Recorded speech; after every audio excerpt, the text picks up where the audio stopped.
नमस्कार शेतकरी मित्रांनो, नमो शेतकरी योजनेतून काही शेतकऱ्यांना काढून टाकण्यात आलेले आहे। शेतकरी मित्रांनो, याबद्दल आणि हप्ता कधी येणार याबद्दल महत्त्वाची माहिती आपण या व्हिडिओमध्ये बघणार। तर कृषी विभाग सांगतो की आता काही नवीन नियम झाले आहेत, त्यामुळे या योजनेचे पैसे घेणाऱ्या शेतकऱ्यांची संख्या कमी होत आहे। 20वा हप्ता जवळपास 96 लाख शेतकऱ्यांना मिळाला होता, पण 21व्या हप्त्यात ही संख्या कमी होऊन 92 ते 93 लाखांपर्यंत आली। आता नमो योजनेचा 8वा हप्ता सुमारे 90,41,241 शेतकऱ्यांच्या खात्यावर जमा होणार आहे, म्हणजेच आधीपेक्षा अजून कमी शेतकऱ्यांना पैसे मिळणार। या योजनेतून कित्येक शेतकऱ्यांना काढून टाकण्याचे एक कारण म्हणजे सरकारचे नवीन नियम। काही लोक मरण पावले आहेत तर त्यांच्या नावावर पैसे जात होते, त्यामुळे सुमारे 28,000 नावे काढली गेली। तसेच काही लोकांना 2 योजनेतून पैसे मिळत होते, त्यामुळे अशा लोकांना सुमारे 35,000 जणांना वगळलेले आहेत।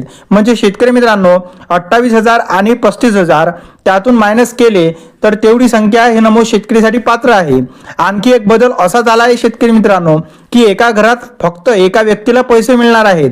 आधी नवरा आणि बायको या दोघांच्या नावावर पैसे मिळत असत, परंतु आता फक्त एकालाच मिळणार आहे। त्यामुळे या परिवारांना थोडा त्रास होणार आहे। शेतकरी मित्रांनो, ज्यांनी उत्पन्न कर म्हणजेच ITR भरला आहे किंवा जे सरकारी किंवा खासगी नोकरीत आहेत, अशा शेतकऱ्यांची तपासणी खूप जोरात चालू आहे। त्यामुळे भविष्यात अजून कमी लोकांना या योजनेचा लाभ मिळणार। आणि महत्त्वाचा मुद्दा असा आहे की शेतकरी मित्रांनो, हा नमो शेतकरी योजनेची तारीख सुद्धा जाहीर झाली। म्हणजेच नमो शेतकरी योजनेचा जो 8वा हप्ता आहे तो 20 ते 21 डिसेंबर म्हणजेच येत्या 8 ते 10 दिवसात थेट शेतकऱ्यांच्या खात्यामध्ये DBT द्वारे जमा होणार आहे। व्हिडिओ आणि माहिती आवडली असेल तर चॅनलला सबस्क्राईब आणि व्हिडिओला एक लाईक नक्की करा।